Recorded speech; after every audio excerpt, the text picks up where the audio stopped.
Did you know the Prophet Muhammad transformed women's status in a society that often treated them as property?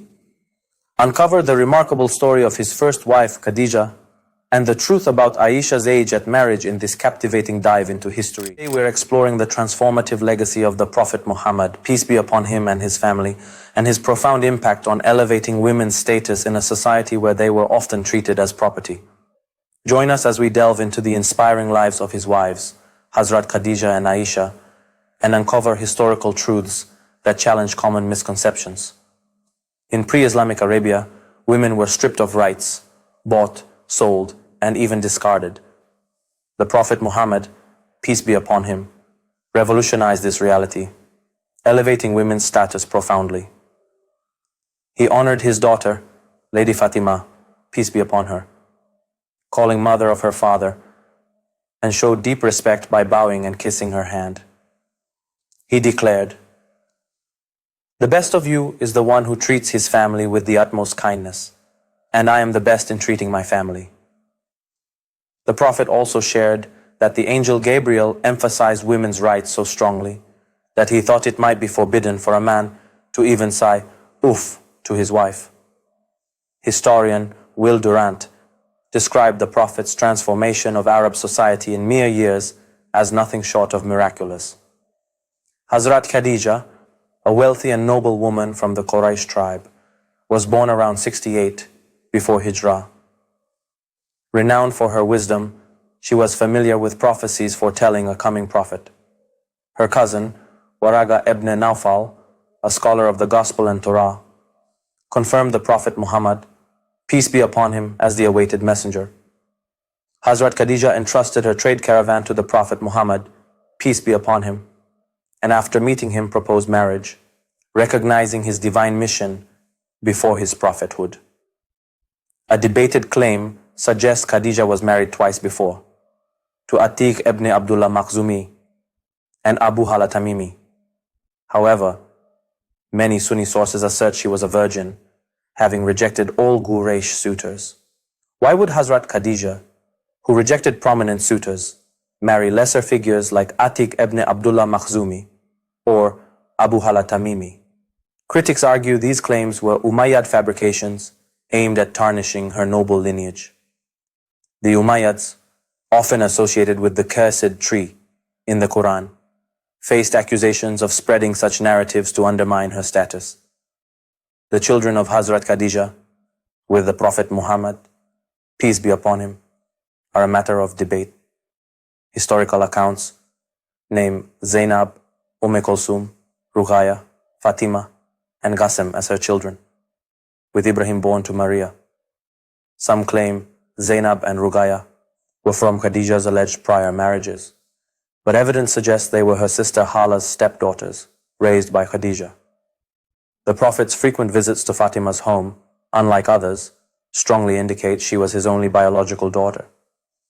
The angel Gabriel once conveyed to the Prophet Muhammad, peace be upon him, "Give Khadijah greetings from her Lord and the glad tidings of a house in paradise made of ruby and gold." Aisha said, "I never envied any woman as much as I envied Khadijah. Though she passed away before my marriage to the Messenger of God, peace be upon him, my envy stemmed from how often he spoke of her. God had promised her a house in paradise made of ruby and gold, and whenever the Prophet slaughtered a sheep, he would send portions to Khadijah's friends."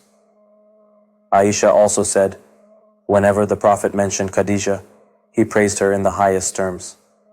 One day, feeling upset, I said, "Why do you keep mentioning that toothless old woman? God has given you someone better than her." He replied, "God has not given me anyone better than her. She believed in me when others turned away, supported me with her wealth when others denied me, and when others deprived me, God blessed me with a child through her." Aisha's age at marriage to the Prophet Muhammad, peace be upon him, is a matter of debate. Some Sunni sources claim she was 6 when engaged and 9 when married. Aisha stated that the Prophet married her 3 years after Khadijah's death, around the 2nd year of Hijrah. Aisha's sister, Asma bint Abi Bakr, was born 27 years before Hijrah and was 10 years older than Aisha. Asma was 27 in the first year of Hijrah, indicating Aisha was 17. By the second year of Hijrah, Aisha would have been 19 at the time of her marriage. Those who claim that Prophet Muhammad, peace be among him, married a 9-year-old girl rely on fabricated narrations.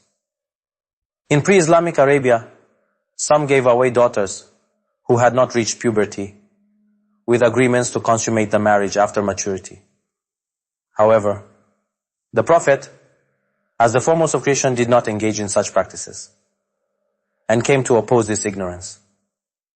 The Umayyads misused Aisha's name, attributing their own agendas to her words. They even sought to erase the virtues of the Prophet's household, to the extent that Imam Sadiq, peace be upon him, said they changed the name of the herb khorfa, beloved by Lady Fatimah, to a derogatory term. Historical sources also indicate Aisha was engaged to Jubair ibn Mut'im years before her marriage to the Prophet. This suggests that, in addition to being of marriageable age, Aisha had been previously engaged. Claims of her being 9 stem from fabricated narrations, possibly Umayyad distortions to diminish the Ahl al-Bayt's status. The Prophet, who opposed ignorant practices, wouldn't marry a child. The Umayyads misrepresented Hazrat Khadijah's age, claiming she was 65 at her death, suggesting she gave birth to Lady Fatimah at 60. An implausible claim. Historical evidence indicates Gabriel announced Fatimah's birth after the Prophet's prophethood, placing it in the 5th year when Khadijah was around 50, a more reasonable age for childbirth. Khadijah and Aisha, pivotal figures in Islamic history, were integral to the Prophet's mission. Political agendas have often distorted their narratives, but authentic sources reveal the truth about their lives and the Prophet's enduring legacy.